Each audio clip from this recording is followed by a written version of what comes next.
Okay, welcome everyone to the HTAV Revolutions TeachMeet.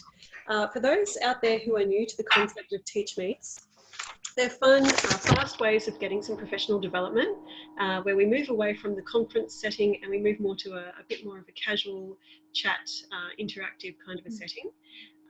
Typically these would be face-to-face events, but unfortunately due to COVID-19, this TeachMeet does have to be recorded.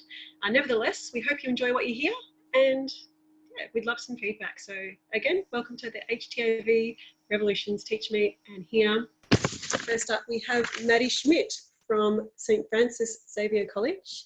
She's a regular with the HTAV at our conferences and presentations, and with a particular interest in differentiated learning. And today, Maddi will be presenting strategies for Rising China and your students. Thanks, Maddi. Thank you. All right, let's just give this a try and see if I can do it properly this time. Do you see a screen that says sharing strategies for Rising China? Awesome. Okay, playing very much on the pun from the history textbook, Rising China, and you're rising your students. I got HTAV permission to use that title. Myra was very happy with it. I want to look at this idea of differentiating in a VCE classroom. There's sometimes a myth that you can't, because the study design says, no, here's what you have to teach. But that's only one aspect of it. You do also have, so you differentiate the content, you differentiate the process, and you can differentiate the product as well. And yes, we are stipulated by VCA that there are 4 types of assessment tasks, but I'm looking more at formative ideas and how that then builds their skills.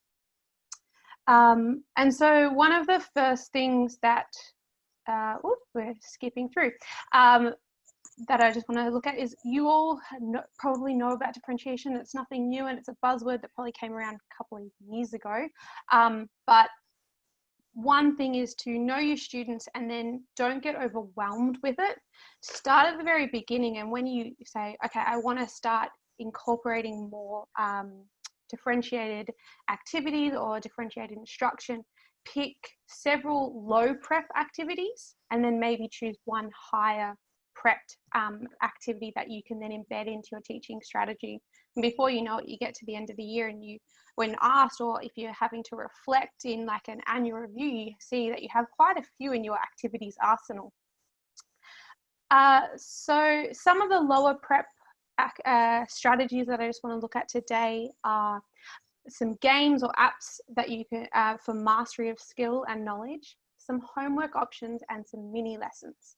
I know I'm speaking fast, but I just want to get through this as much as possible. Kahoot, I know everyone does love, and it's around a lot and quite a lot of teachers are on board, but they've actually updated a lot of really cool things for remote learning, and I've shared just a simple one here for China for anyone who wants to use it. But I also want to look at Quizlet as well, which is a really cool program because it creates digital online flashcards where you can you know, you put in all of the terms that you want with all the definitions, and students can literally just flip the flashcard back and forth, or they can create tests from it, they can do written activities. There's so many different ways about it that they can work independently, that it's a low prep activity that you create once that you have then for years on end, but you can send it out to students and create classes around it that they can engage in it in about 6 different ways, which will actively improve their short-term and long-term memory. And then another one that's a bit fun for maybe when you get back into the classroom in a couple of weeks, yay, is glossary bingo, because I try to set glossary words for all of my students, especially with Russia and China, because there's new words. And a lot of my students, they submit their glossaries online on OneNote or whatever platform you're using, and they said, yes, miss, I've done it. Done it, I can forget about it now. Yeah. Yep. But like, there's no evidence of them actually knowing what these words mean. So I created glossary bingo, where I gave them this, as you can see on the screen, this list of words, and they around the classroom I put up on various definitions stuck to the different places of the walls, on tables, some were hidden, and they had to go and tick them off once they found the correct definition. And then the first student to, you know, either you could do just a line or you could get all of them, gets to yell out bingo. And then you can walk around with that higher end student and say, okay, explain to me why it's this and not that. And especially with some of the terms that are sometimes overlapping, that works really well for them because they're having to actively, verbally explain their understanding. Fantastic, I love it. Awesome, thanks. Oh, I've gone backwards. Another one that low prep for teachers that you can do is, and I think this has really come in importantly during remote learning, is the flexibility about homework. So asking students, are you wanting to just consolidate your understanding tonight? In which case you're revisiting the textbook. Are you wanting to apply your understanding, or are you wanting to extend your understanding? And getting students to practice their metacognition and reflect, what is it that I want to do tonight? Because I want to choose, and let them have a bit more ownership. Really the student voice element as well, I suppose. Yeah, oh, that's a good idea. Agra was just talking about student voice for the new upcoming issue. Thank you for that idea. And then finally, another element of student voice, which is low prep. And I got this idea from Instagram, like a beauty social media influencer. I do this, so I thought, oh, I'm going to pretend my students are my followers. And I pose a Ask Me Anything history question once a fortnight, where they can just post any question about Russia or China. And then, okay, I go, cool, I go away and do the research for them, because maybe they're feeling a bit overwhelmed, but they're still curious. And so it's giving that, promoting that curiosity and that inquiry questions even.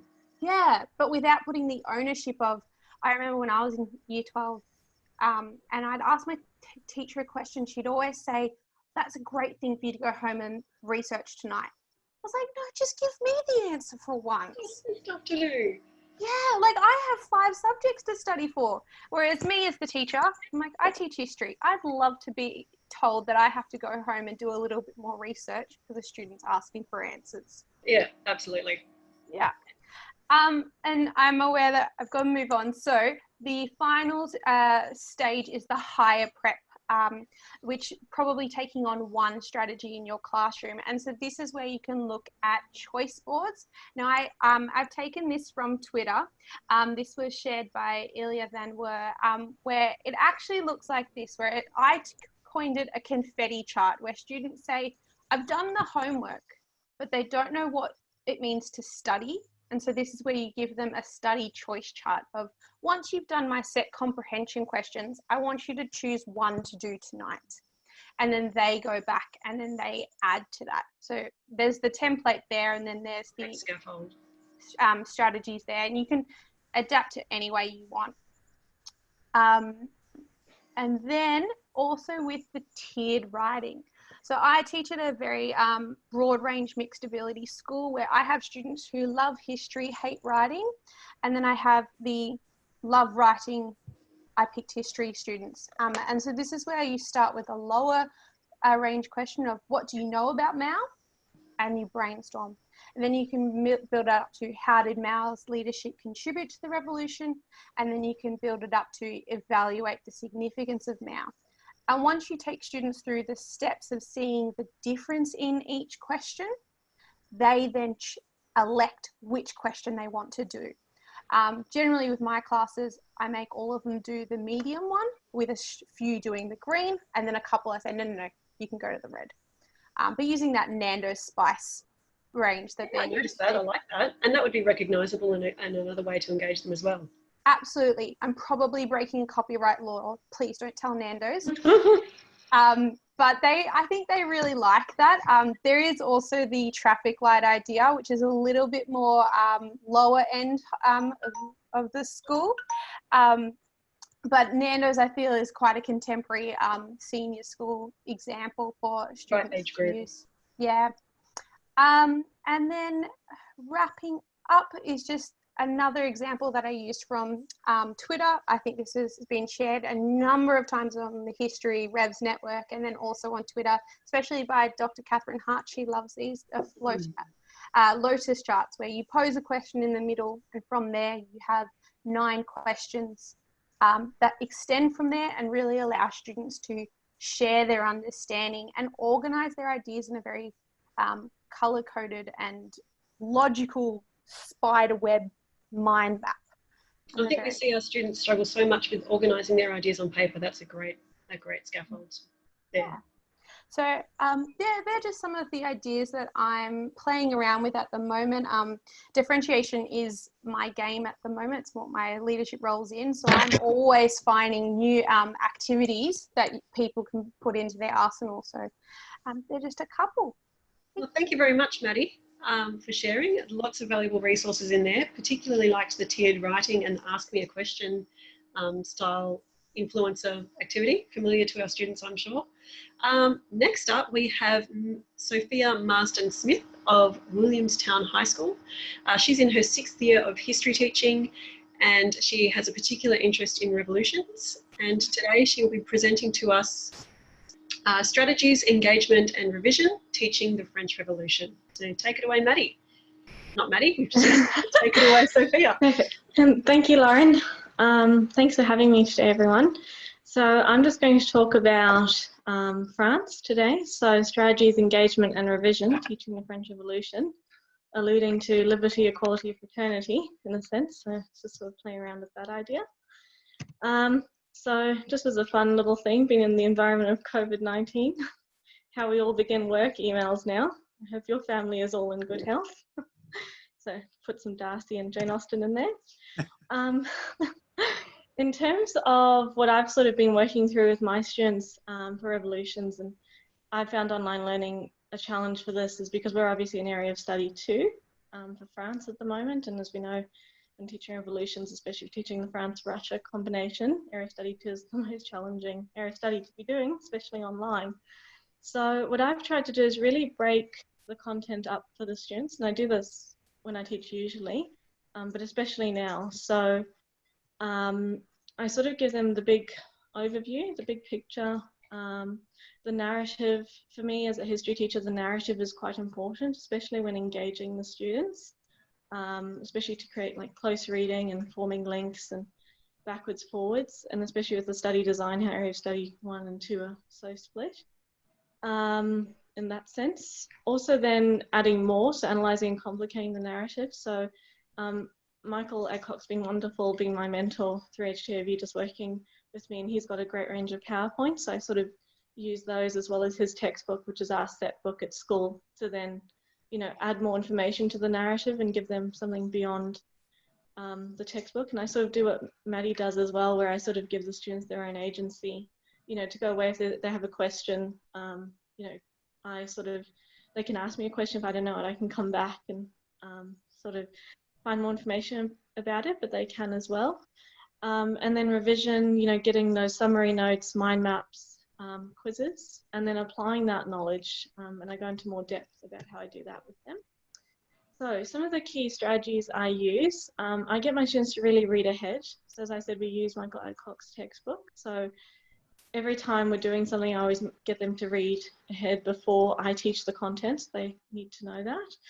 And then I go one step further and create those sort of engaging PowerPoints whilst using narrative and story. Like today I was talking to them about Princess de Lamballe, who, you know, what happens to her in the French Revolution, so they were quite engaged with that. I also use Kahoots and Quiz, which is a new thing I found through the Revs network, and that works quite well, similar to Kahoot. And just in terms of how you do that, students found that quite engaging. I make Lotus diagrams as well, and I have an example of how I've used that in the French Revolution. I have these tests that I had from my old school, well, when I was a student at school, and revision notes, and I also teach the students how to do effective note-taking as well.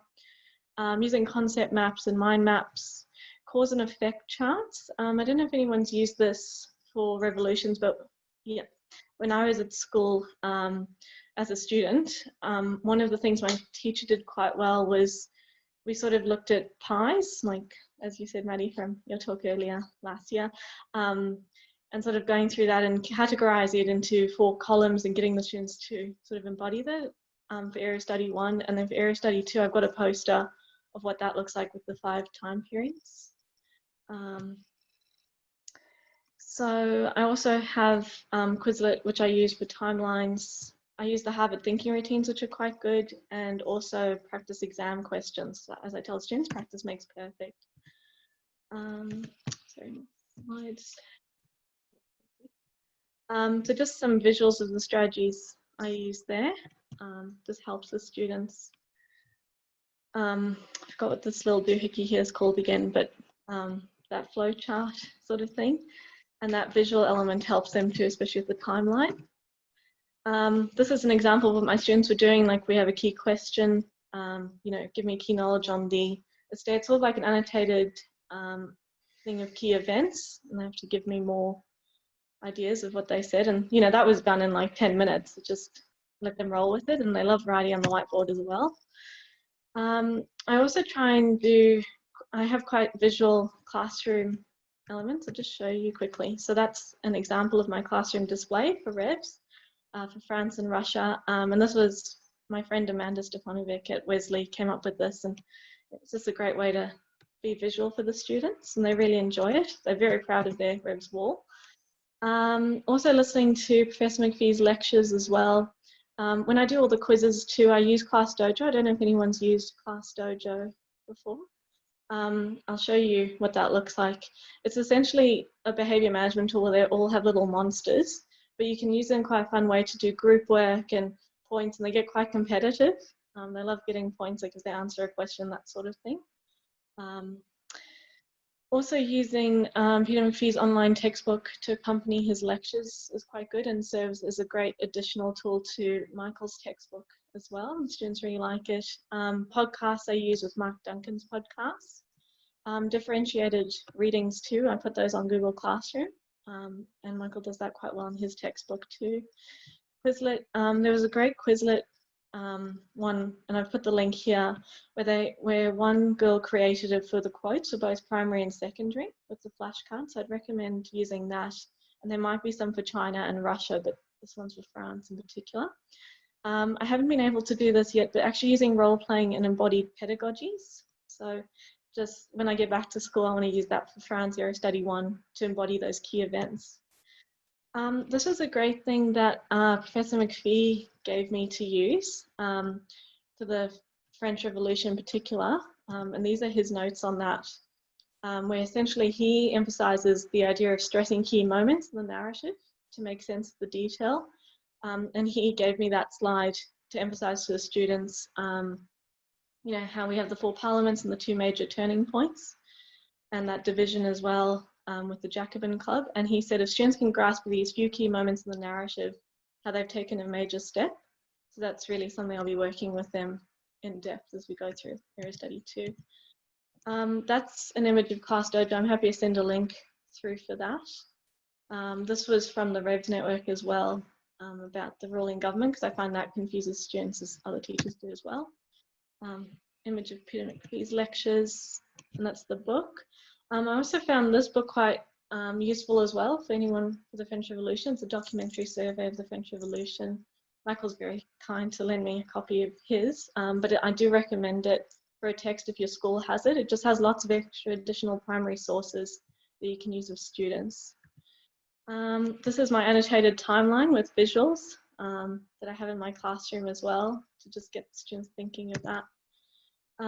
This was from Ian Lyle's PowerPoint about the French Revolution and different texts that he has, and I like how he's made challenging, accessible, sort of easier. And I found this useful as well for my own teaching if I want to do any further reading. In terms of revision, I found utilising the Revs Google Network has been wonderful. Michael's Checkpoints book as well. All my students buy that in addition to the textbook. HTAV revision textbooks have been great. I found those really useful, and I'll use those when I get back to school more. I frequently give the students tests and revision notes on Classroom, concept maps, and Michael gave me some wonderful dividers and organisers for France as well. And then finally, just writing practice. I'm getting the students to do that extensively, we use Google Suite as our main thing, and under material, I put all the practice exams from 2001 to 2019 and get the students to explicitly practice that skill. This is what also one of my things is I'm getting students to write as a revision tool. That's the key periods for Area Study 2 in France. This is what Maddi gave us last year, which is excellent. The kids love this. I've photocopied this for them and gave it to them as their bookmarks, writing and speaking like a historian. And then Dr. Catherine Hart's Revolutions textbook as well, which is great. That's an example of how I talk students through ideal answers. So this is one that I did. You see how I'm like highlighting the language for them. And then sort of that's what my student work looks like, visualizing source analysis. But that scaffold where I actually write things and show it to them really helps them as well. Lastly, this is something Ian gave me as well in terms of the Eberhaus and forgetting curve. So I found that useful, and I sort of follow this trajectory with my students and it really helps them. And yeah, that's just my bibliography. So that was brilliant, Sophia. Right. Really loved the visual revolutions board in your classroom. That looks fantastic, and I think would be such a great way to engage and support your students in taking in and learning information about the people that are obviously presented on that board. We did have one question, I think. Maddi asked, what percentage of students do you think take up the pre-reading? Great question. I think at first some of them were a bit hesitant, but they're actually very engaged, and because I really emphasised it to them from the beginning, and I sort of had an issue where I was at the Bayview campus. My campus is a split school, so I was moving up from the junior to senior campus, and they sort of hadn't done the work, and I was like, no, this is like high expectations. You need to come reading the work, and I sort of give them a little test to test that they're doing it. So that pressure, as well as the class dojo, sort of they automatically do it, and because we cover so much content in class, it really encourages them to do it. So I think I probably have a 95% success rate with that, but it did take a while to get to that. I'm going to have to check out Class Dojo, I think. It sounds like a real winner. It's amazing. Oh, thanks again, Sophia. My pleasure, Lauren. I'm just trying to make the screen bigger to stop sharing. There we go. Well done. Okay, so now we have James Ridley of Hoppers Crossing Secondary College. Prior to beginning his teaching career, James wrote for Beat magazine for 12 years, and he actually has a book on Pink Floyd that has been published internationally. However, today, James will be presenting to us about history, another one of his passions, and he will be talking about Sassy Rubrics. Thanks very much. I suppose mine crosses over nicely from what Sophia was just saying about exemplars and practicing with providing scaffolds for especially those longer ones like 5-mark and 10-mark questions where kids come out of junior school having done a lot of the lower order thinking, the identifies, the explains, describes, and we're straight away asking them to evaluate and asking to what extent. If I can just do a bit of an interactive activity to start with all of you guys that are here, could you just type into the chat what you look for in a good answer? What are the elements we require for good answers, either 5-mark or 10-mark? Yeah, to get full marks, what sort of things, elements, key ingredients are you guys looking for as teachers from your students?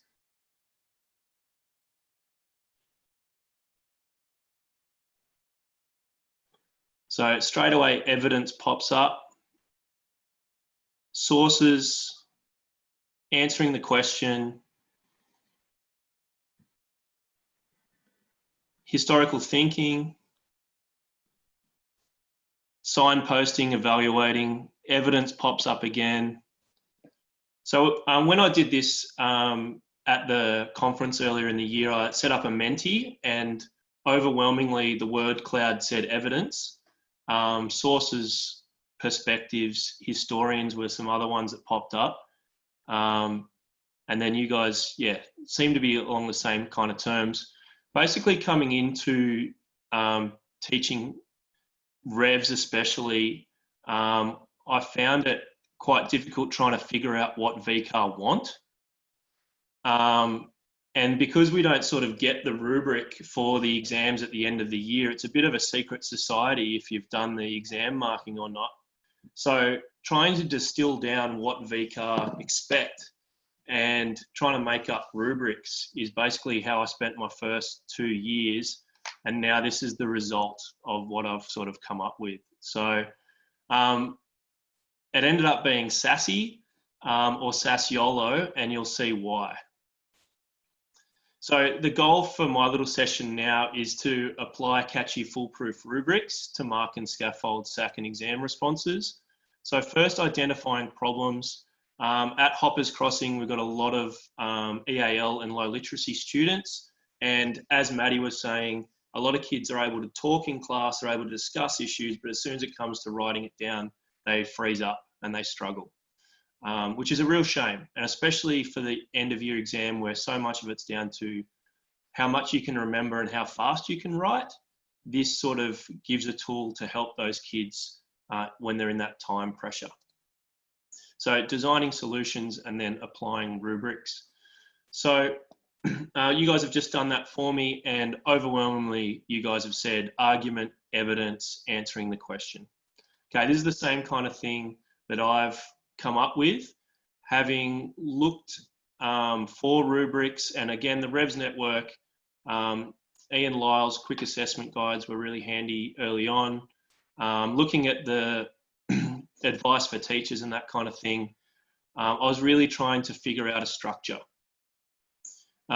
These new study and exam guides have been awesome from HTAV in providing a bit more distilled rather than diluted, distilled what is actually required, because I feel like we all kind of know, but having it in one spot where kids can access it easily has been the problem. So I went through examiners' reports for since the new study design, since 2016, and what I found are these comments. Starting by outlining the main claims in the sources. So starting with the source. Answering the question directly. Selecting and analysing multiple features of sources. Stating the historical significance and context of sources. Your own knowledge. So we know that from the wording in the exam questions, but this is coded language. If you don't know what that means, it needs to be broken down for kids. So it means primary sources. We're always telling them, don't put your historians in the 5 markers, save them for the 10 markers. You know, all that feedback is around, okay, so what does that actually mean? Well, it's key people, laws, key terms, statistics, you know, factual evidence and primary sources. This used to be called other views. It's now been changed to evidence, but again, 10 markers is where you start synthesizing historians, linking back at the end. And look, we've been doing this forever, and English, you know, with Teal is all about that link back at the end. And this last one is kind of the zhuzhing, the nuance, the flow of a nice answer that is well planned, well structured. It's the X factor to get you that 10 mark. Now, if you have a look at what I've written here, it ends up being Sassy Olo. So this is what I came up with just from based on these key ingredients that I found in the exam reports. So what do? We design solutions, provide catchy foolproof rubrics that can help students under pressure, increase their writing confidence, improve class results in SACs and exams, which I'm sure we all want to do, especially bringing up that bottom end. We don't want that box and whisker tail to be too long. We all know that from the start of the year, but also for us. So we've got rubrics that we can use easily so we can really break it down, especially if you're in a school like mine that uses Gutmann charts, having 1 mark per outcome, so per skill. So you're able to graphically see, have they done the thing or not done the thing? Is it a 1 or is it a 0, rather than this global kind of going with the vibe type of marking, which for me, I'm a little bit CDO, which is OCD in alphabetical order. I prefer to have a 1 or a 0. I want to know whether they've done the thing or not done the thing. I would go into Gutmann charts, but there's probably no time here. If you want any more information about that, I'd be happy to help you with that. It's a good way to map ZPD and differentiate the classes. And these rubrics help with Gutmann charts. So let's get sassy. These are the different ones, and you can see they're mapped to the different ones that are in the exams. 5 mark with sources, 5 mark without. your own knowledge, 10 mark source analysis, 10 mark extended response. These are the ones that kids hate. They're not given any sources. They've got to just remember everything themselves. And then of course the essay. Okay, so this is what it looks like. You can give this to kids if they're doing an exam practice or even just a question in class, and it allows them a tool to self-mark and peer mark. And they get used to this. I've got kids that write this down their page, Sassy, in every SAC or exam. And it really helps them step through the steps. And look, it is a bit formulaic. It is a little bit nuts and bolts. But at least if a kid was getting 1 or 2 marks before, if suddenly they're getting 3 or 4 just by following these steps, happy days. It might not be, a nice flow. It might not be perfect, but it certainly helps bring up at least 1 or 2 marks for these types of kids. And you can see here, there's nothing here that's surprising, right? This is the kind of thing that we look for. If it doesn't require your own knowledge, then you probably just need a little bit more comparing and contrasting between the sources and more depth of the sources, which is this one here. And making sure you're signposting, of course, which you guys were saying earlier. Now, Sasciolo itself is only 8. You'll see that there's only 8 marks here. Where you choose to put those other 2 marks is up to you. Maybe you've got 3 or 4 sources and you want to focus on them more. Maybe you want them to have more historians' views, depending on the level of your class. So you can see here in this one, for example, I've got at least 1 historian's view and then a second mark if they've got 3. So really encourage them to push themselves further and increase the amount of historians they're using. And then if we get to ITEAL, which is the 10 mark, the ones that we were saying that the kids don't like because they don't get given sources. The TEAL is involved here, and you'll see there's evidence and again, your own knowledge, which is kind of doubling up, but you can separate it into the facts and statistics versus actual quotes or primary sources. And the one that I really like here is battling evidence. Now you'll see what I've highlighted here is BYO. It's BYO. You've got to bring your own sources to these.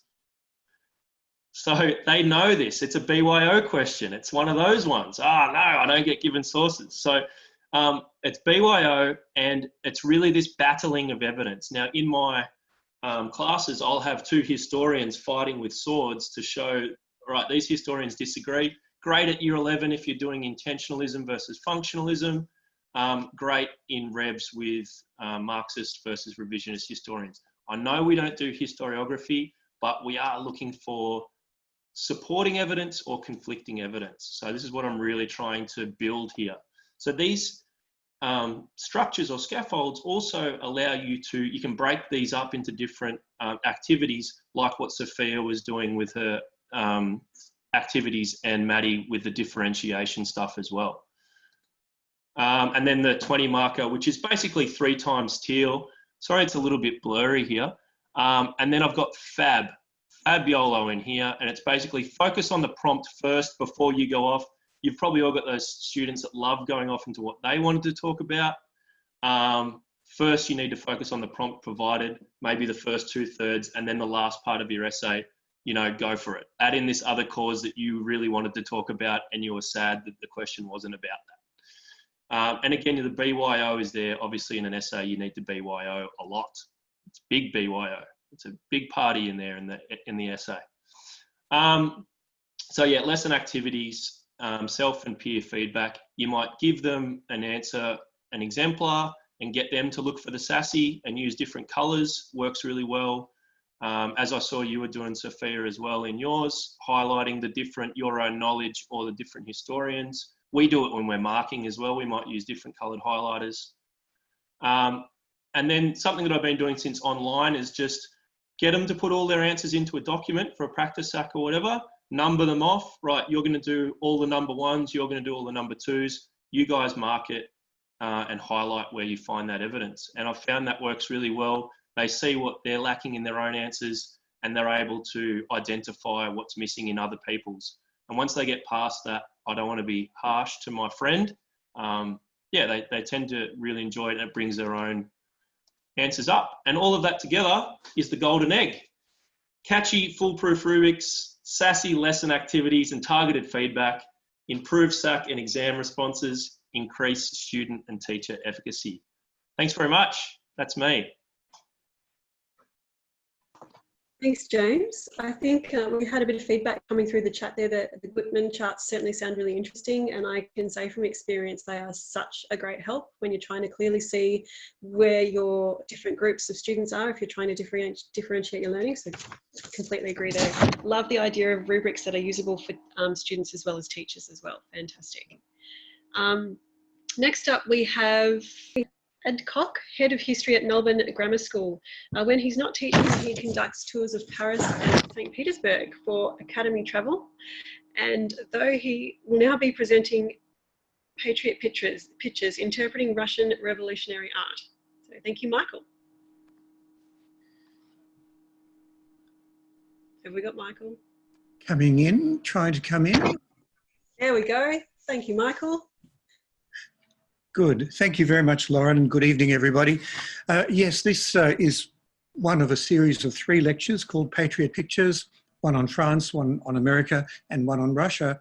And I just wanted to share today the most recent development, and that is where I've tried to put in, might you say, rubrics to help students analyse images. So I'll just take you on a flying view through Russian Revolution. I'm just wondering why I'm not able to advance. I think we need to get it in the slideshow starting. Okay. See if that There we works. go. Good. Excellent. So just a practical thing, if you're new to teaching Russian Revolution, one of the great reference books is David King's Red Star over Russia, Can't Be Surpassed. We all know that our Revolutions exam can include source questions based on images. And we, I think, all know too that image analysis is probably the thing that frightens students most. The VCE examiner is lyrical in giving us reports about students just describing what they see in a picture. And the examiner is very clear in demanding that a list is not enough, there needs to be an explanation. There needs to be a showing of an understanding of what the image is doing with the revolution at the time. The good news for our students is this, that in a revolutionary moment, virtually all art is instrumental. Like any other instrument, it is designed to do a certain task.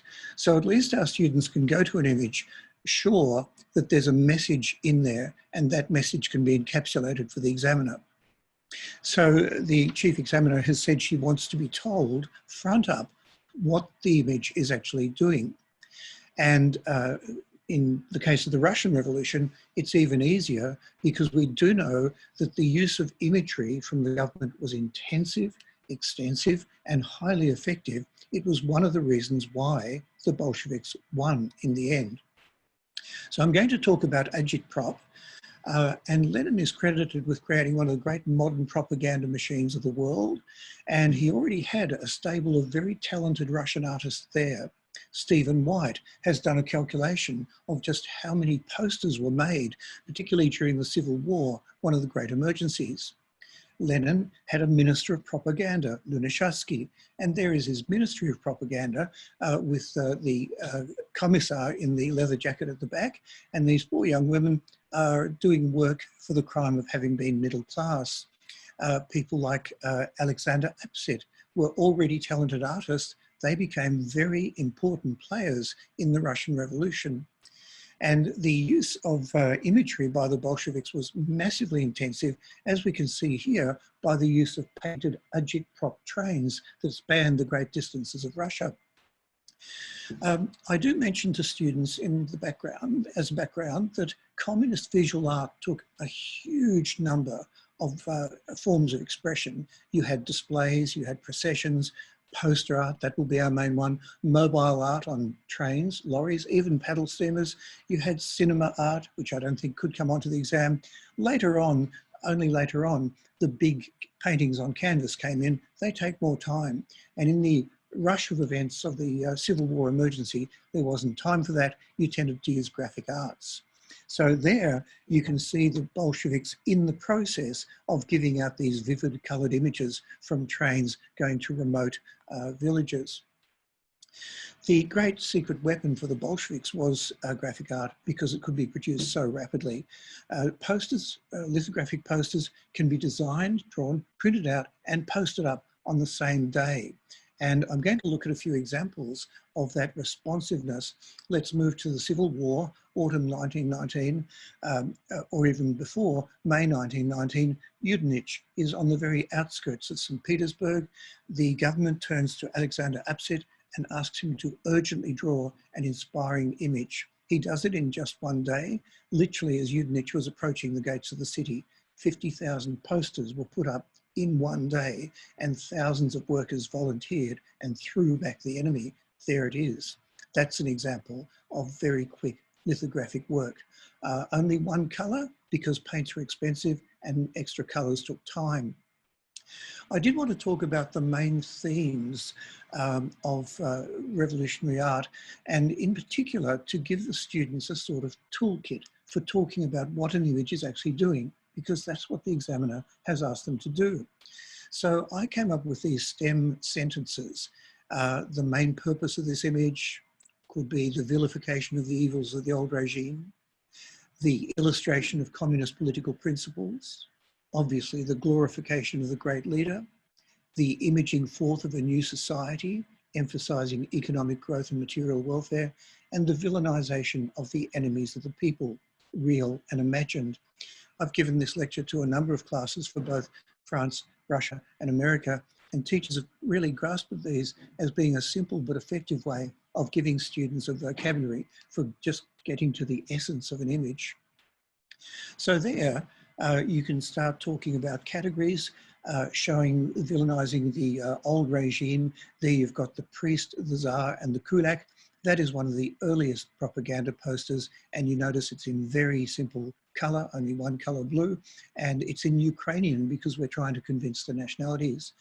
The class enemy is the capitalist, and you've got two things in there you teach the students about. One is the fact that he's fat. To us, he simply looks overweight, but in Russia, common people were always skinny and hungry, and the moment they saw a well-fleshed person, they simply hated them. They would hate all of us for being well-fleshed.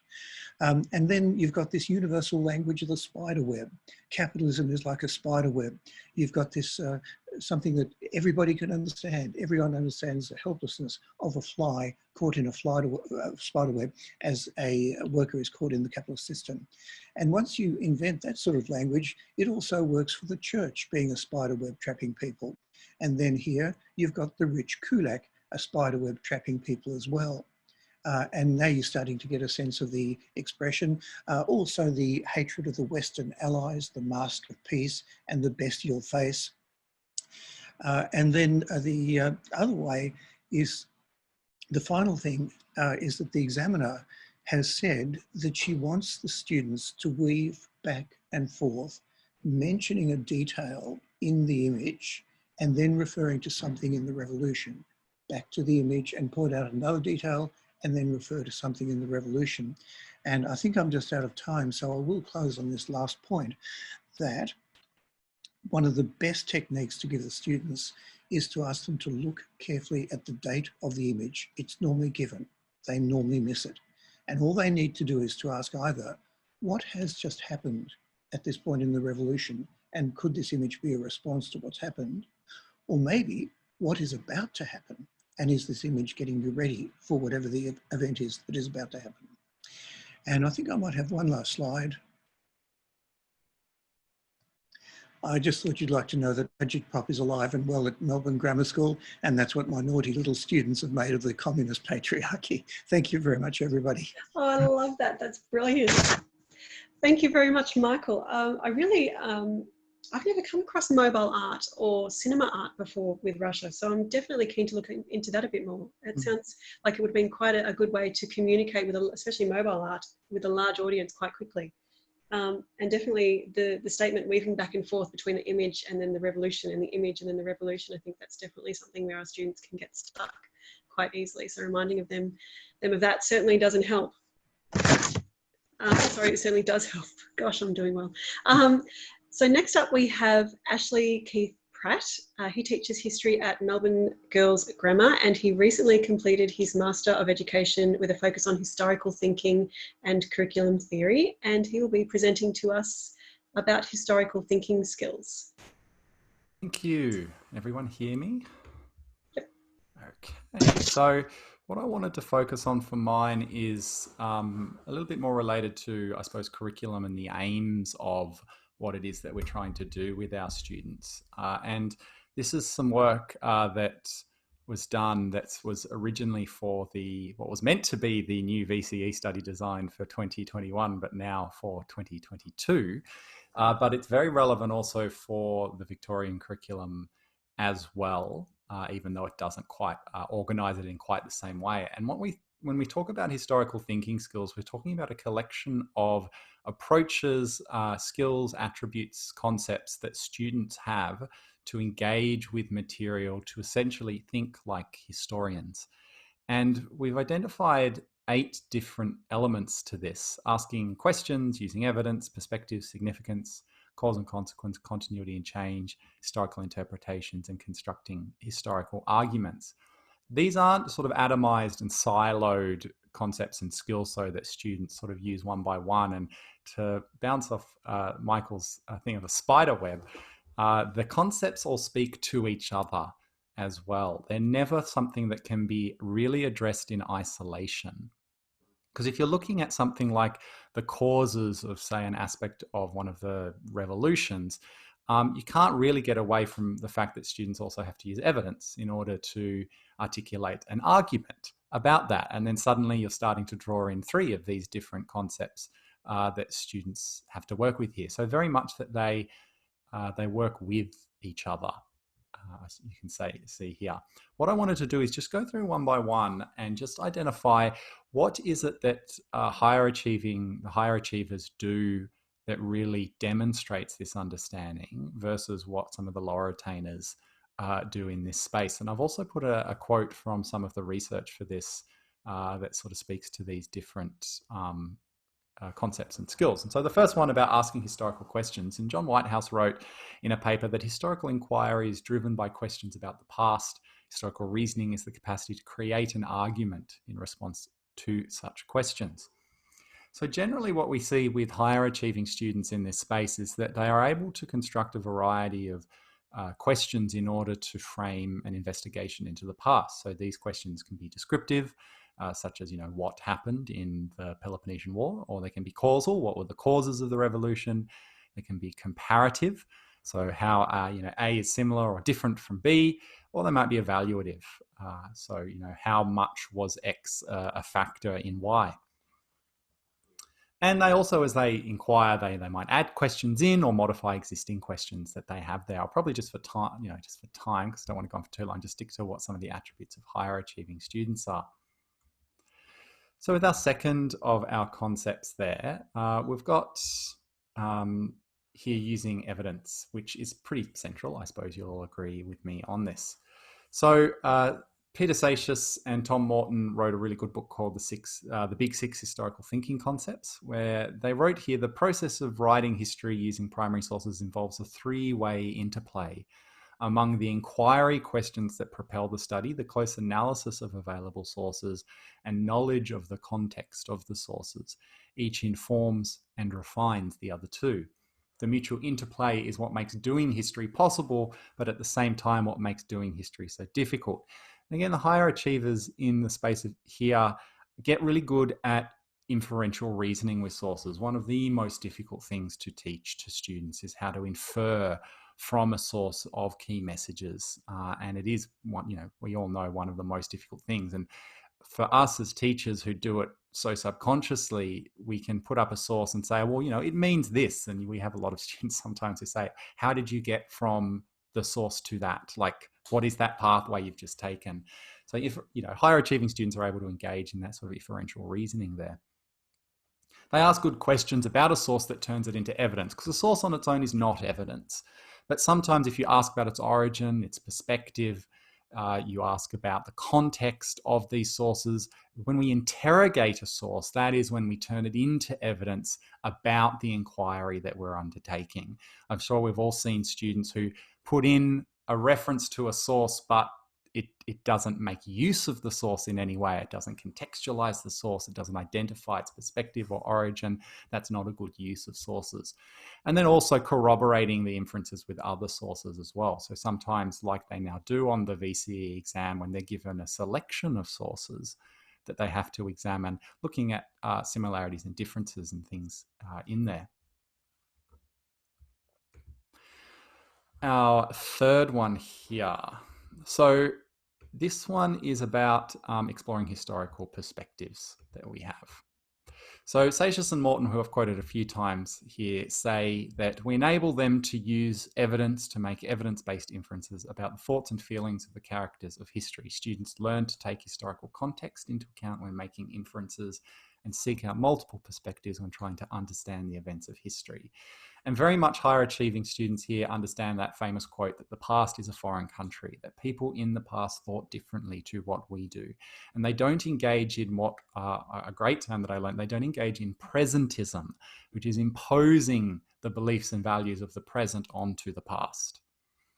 They are able to explain the perspectives of individuals within their historical context. So why would certain people act in a certain way, say in the French Revolution? Well, there's a very particular set context at work around the relationship, say, between the king and the people, the third estate, that students have to be able to bring in here to be able to fully understand the perspectives of people at the time and why they may be saying things that they're saying. They can infer perspectives based on evidence from sources and understand that the past contains a variety of perspectives. Obviously, the past is not a mass of people with one view, that you're going to get conflicting views in the past as well. All right, here are causes and consequences. By introducing students to historical thinking, we teach them to think beyond the immediate, to consider the interplay of causal factors ranging from the focused influence of the choices made by historical actors to the broad influence of prevailing social, political, cultural, and economic conditions. And our higher achievers here, they're able to identify multiple causes and consequences and evaluate them for their relative significance. Something like looking at, say, the causes of the First World War. I'm sure many people have looked at the MAIN, the main causes of the war, but then higher achieving students are maybe able to place more weight on different causes and be able to explain why a particular element is more significant in causing a historical event than another one.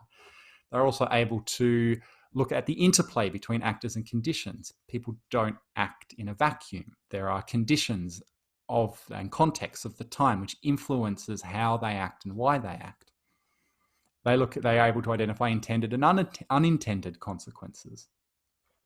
They have that understanding of what is called the law of unintended consequences, which I think rather facetiously said, for each complex action, there'll be 3 unintended consequences, and at least one of them will be bad. That is one that I like, and demonstrates an understanding of the uncertainty of outcomes. Like there was never a predestined outcome to things either.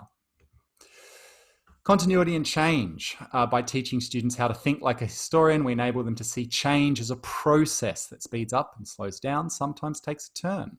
We encourage them to peek underneath examples of change to see continuities that contribute just as much to the course of human history.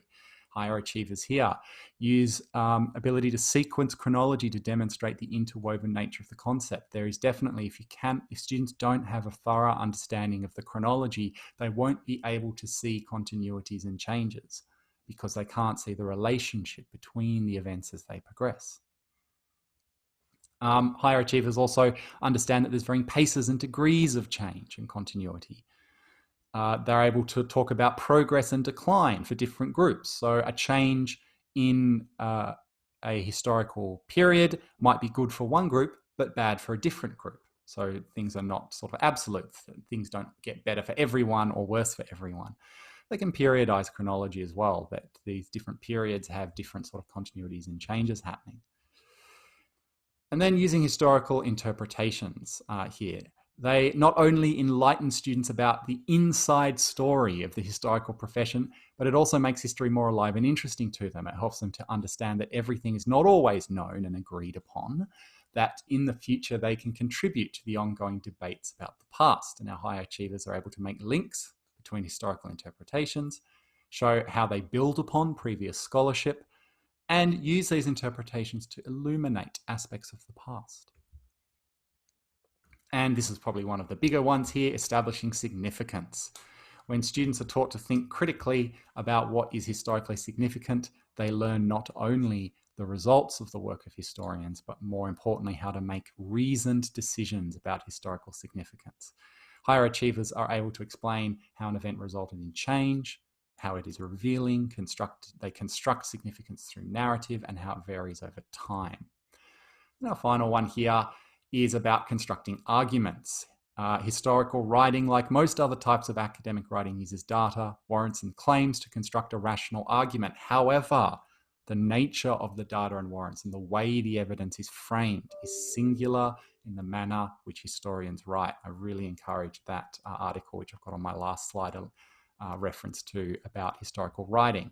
Higher achievers balance narrative, analysis, and evidence. There's a clarity of voice, it's logical, it's detailed, and it's able to draw upon substantive concepts. There's some resources there. I highly encourage people to read this last one about writing as well. Thank you.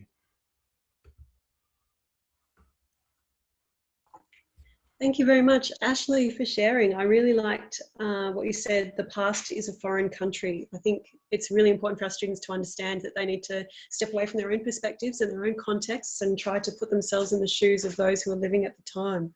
I also really liked what you said about peeking under change to find continuities. I've never thought of putting it that way, but it's such a brilliant way to picture yourself actually doing that. So thank you very much. Next, we have Nick Frigo. He teaches at Santa Maria College and has a keen interest in how digital learning tools can be used to improve student engagement and outcomes. As such, today he'll be talking about digital learning tools for feedback and support for students. Fantastic. Thank you, Lauren. I'm just going through, and of course, ironically, Zoom's decided to misbehave itself with my Mac at the moment. So just bear with me for 1 second while I give those permissions, and then we'll be good to go. And hopefully in a minute, you'll be able to see everything. Fantastic. Can everyone see everything? Excellent. So basically, we are currently in a climate, obviously, where things have changed very dramatically for our students and our colleagues. And I guess I'm fortunate to be in a workplace where I've worked very closely with staff over recent years, and the digital environment is very much my jam. So I was kind of thrilled to find this, be able to really leverage some of the skills that we've established as well. So my focus is very much about providing feedback, because we've heard from a range of us today, people today, and obviously many people we've collaborated with before, about the wonderfully rich resources and materials that we can use to teach the students in front of us. I think over the years, and I've taught this course 25 times now, so I'm at the point where I'm very keen to always get back student voice as much as I can in a range of formats, and using technology to do that where I can. So I'm going to talk about different platforms for doing so.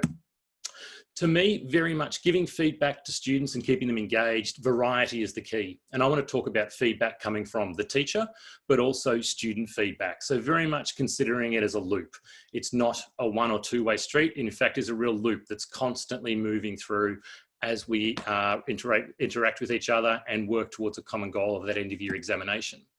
So in my view, as with all of us, feedback has to be timely, has to be relevant, and has to be targeted. And in the same way we differentiate our teaching for students, I've commenced in recent years differentiating my feedback and trying to find a medium that works well for a range of different students. In doing that, some of you would, I'm sure, have used Flipgrid before to get students to record work. And it is something that works with both dominant platforms, whether it's with Microsoft or whether it's with Google. And a few people have mentioned the G Suite today as well, which is the platform that we use at my school. So I'll often get students to play to a strength, which was being alluded to earlier. Students are often very good at explaining things verbally. And I like to build up some confidence where I can there as well, consolidate an understanding of knowledge before I then drill down and take them into the more written sphere as necessary. In terms of feedback though, I think it's really useful to be able to give students video feedback where appropriate as well. So I will often record a short 1-minute thing feeding back to what they've produced for me and give individualized feedback using this platform called Flipgrid. Equally, I can give written comments of individualized feedback to a student's explanation about different things. So that can be a really powerful tool. And I think also very reassuring in the current climate where there is separation and distance.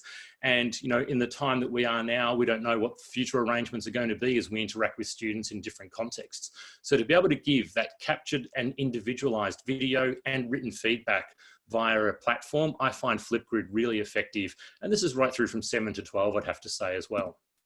Same thing you can do is that if we want to give whole school or whole class feedback, we know some students are very good at paying attention and listening carefully in class. Others really need that revisiting, that chance to really almost replay what's taken place in class.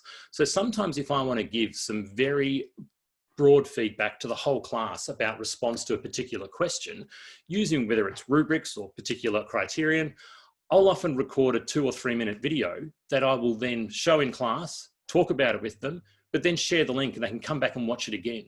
Because the students do benefit from that idea or that manner of being able to revisit the feedback and think about it and reflect on it in their own time, and sometimes replaying it when they're actually in the midst of doing some work at home and really want a chance to absorb what's been put forth. Because we do bombard them with lots of material, of content, of concepts in class, and then the feedback. So any chance they can revisit that when they're in the best mind space, I think is really powerful as well. So I do differentiate between individualized feedback and also whole class feedback to different things. When I record that and the next video getting photobombed by my 10-year-old who was disturbing me before when I occasionally went off camera as well, you can then share that globalized link and the students can then watch it at their leisure. Now, I did this last year with some practice exams also, almost giving an AV form of an examiner's report, because we know students get fatigued as the year wears on. So to provide variety of that, I think is really rich, and certainly we all know our cohort best. So choosing a tool that works best for them as well. Another platform that I use quite a bit is one called Pear Deck. So I've spoken so far about teacher feedback to the students. The reason I like Pear Deck is it actually gives students a voice in class to feedback to me.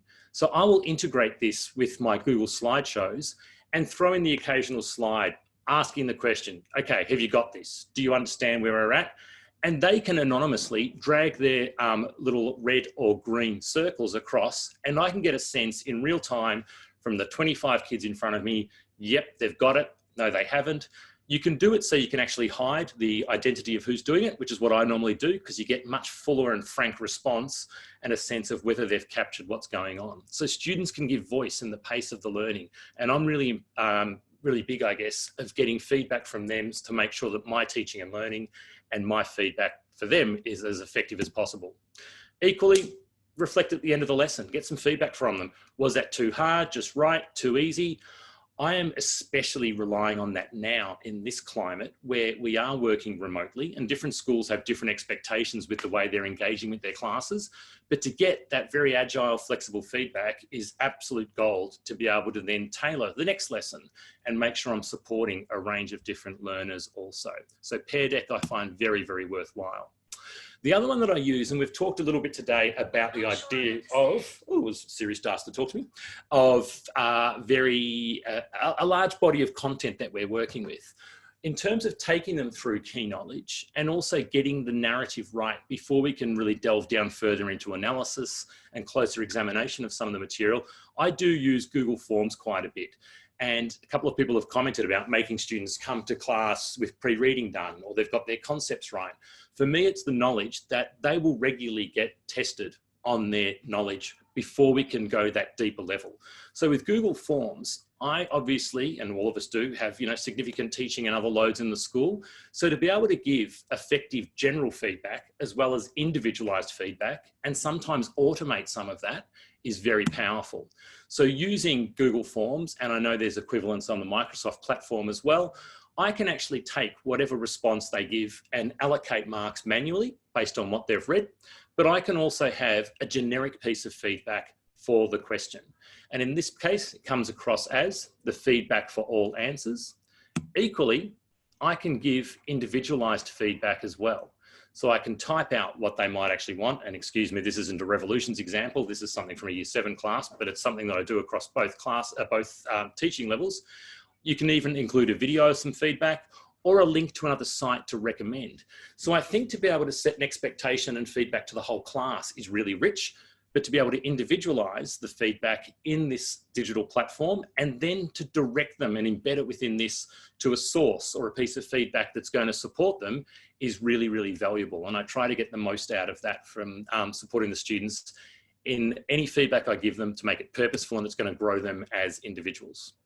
The other tool that I've used quite widely is screencasting.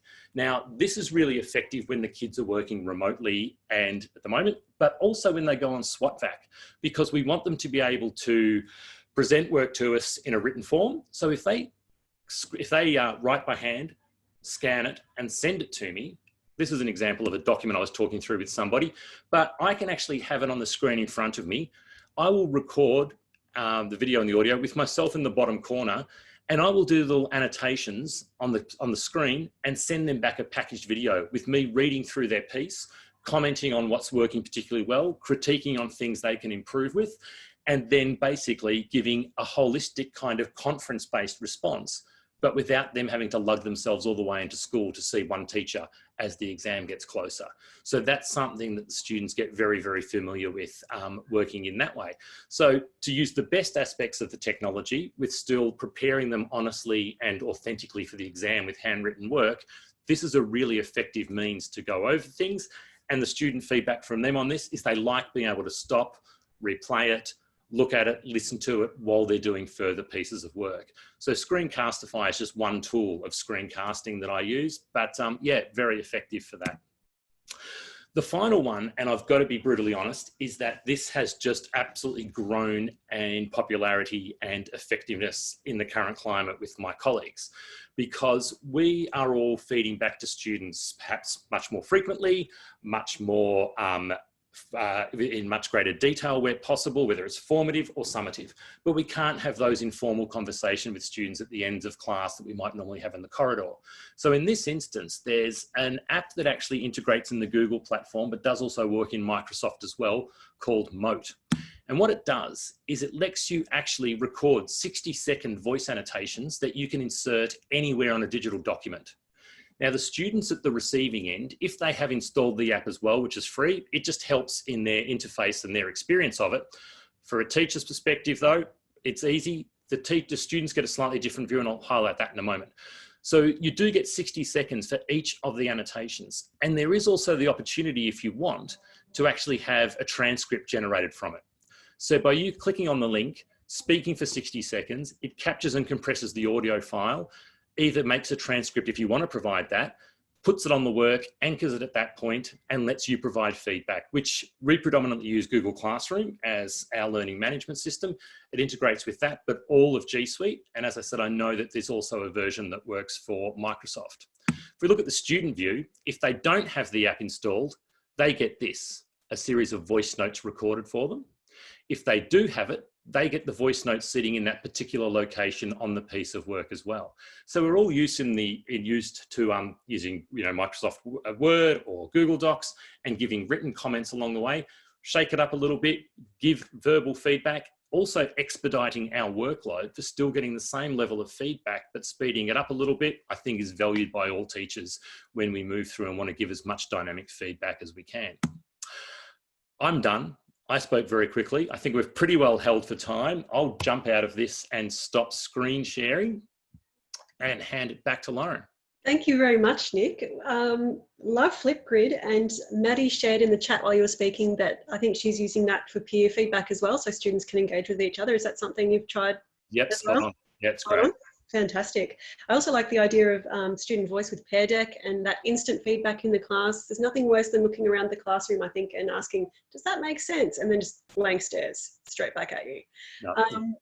Sophia has asked, can Pear Deck be integrated into PowerPoint, or does it only work with Google Slides? No, it does work in the office environment as well. Oh, fantastic. That's great. And Google Forms, regular automised feedback, I will definitely be trying that, especially at the moment in these socially distanced times. And a bit I love that you can actually set 8 questions to auto-correct, but then you can have 2 or 3 that are higher order that you might manually intervene, and then you can mark based on what you want to give it. So you're automating the lower end, but you can manually correct the higher end before the work's returned to the students, which is great. Oh, fantastic. Thank you very much. All right, well, on behalf of the HTAV, I'd like to say a big thank you to all our lovely participants for sharing your time and your wisdom. It's much appreciated. I've certainly enjoyed the quick learning and the sharing of tools, strategies and resources. I'm sure all our attendees and participants have as well. To those who are listening at home, we all hope that you have enjoyed what you've heard. We'd be keen to have some feedback to the HTAV so we can perhaps explore this a bit further. And in these socially distanced times, take care. Thanks. Bye.